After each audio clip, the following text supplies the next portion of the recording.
In writing, we continue to work on word choice. Remember, our learning intentions for word choice are the following. I can explain the importance of using good word choice in writing.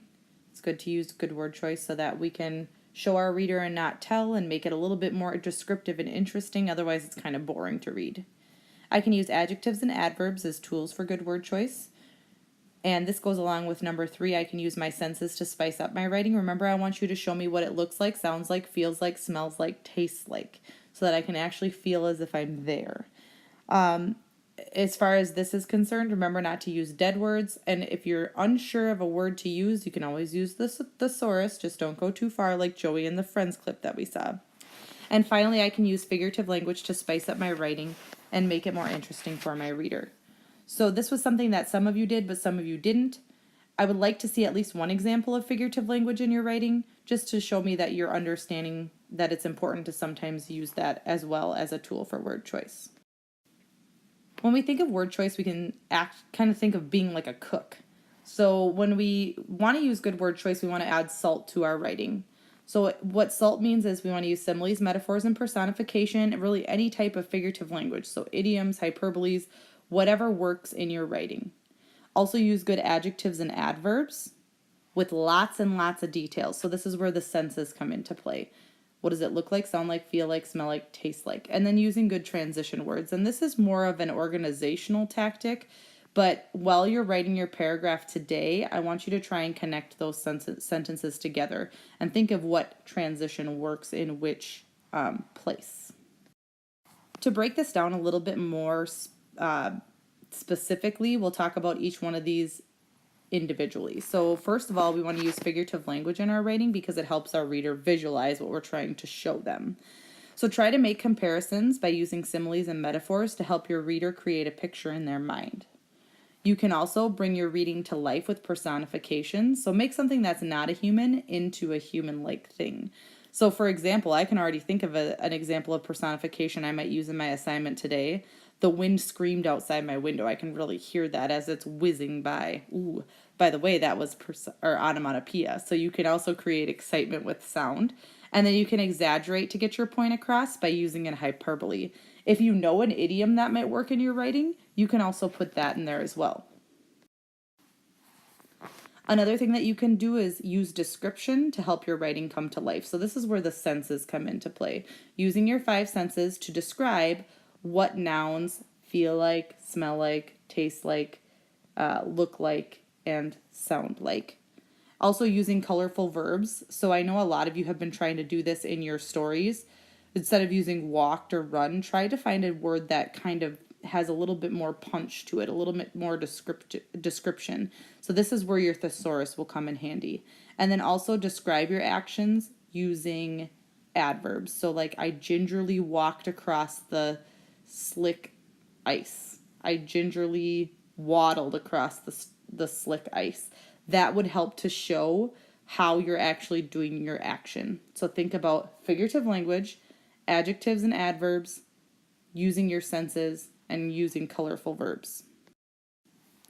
The most important thing in your writing is that the more description that you use, the better picture you'll create for your reader. You want to help your reader experience what you're writing about instead of just telling them.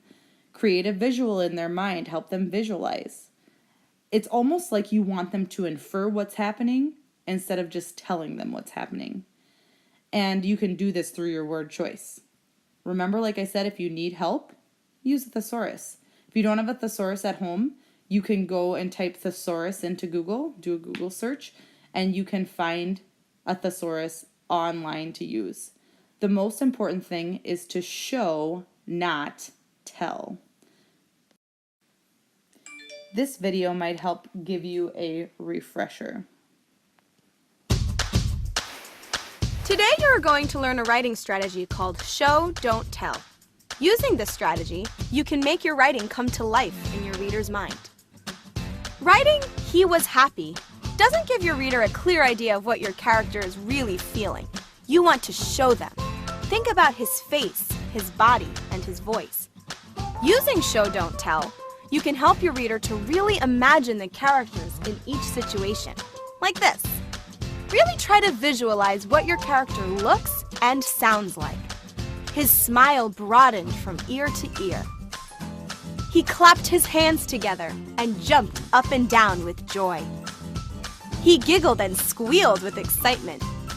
Now you are showing, not telling, your reader how your character is feeling. Let's try another one.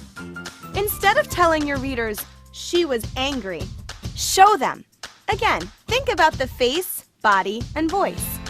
When a person is angry, how does their face look?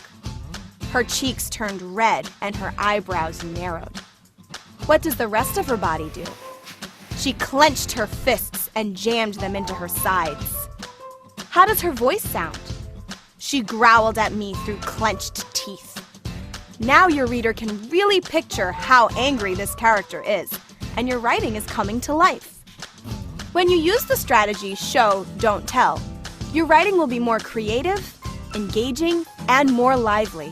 Your reader will love to imagine your story in their own imagination. So next time you're writing, remember to always show, don't tell.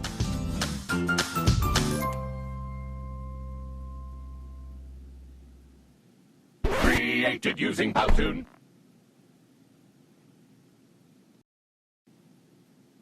So you've heard lots of good tips and reminders of what to do to have good word choice in your writing.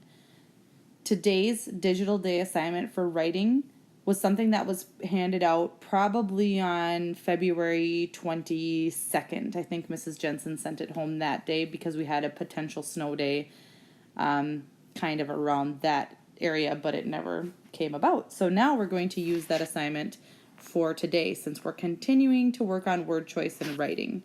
What it was a sheet of paper. On one side it had numbers 1, 2, 3. That was on the left side, and then on the right side it had kind of some lines to do writing. Stapled to the front of that was a scenario that said, "Today is a snow day." So what I want you to do is I want you to write a paragraph that shows me it's a snow day without telling me it's a snow day. So you should not anywhere say it's a snow day. Show me what it looks like, sounds like, feels like, smells like, and tastes like. Now you might not be able to do all of those, but what is it like to have a snow day? Try to include some figurative language as well. You'll turn in your paragraph and I'm going to evaluate it and see how you did.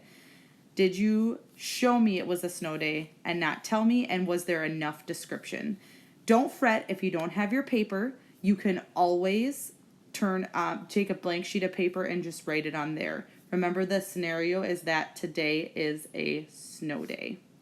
All right, enjoy your snow day, and if you have any questions, feel free to message me on Dojo.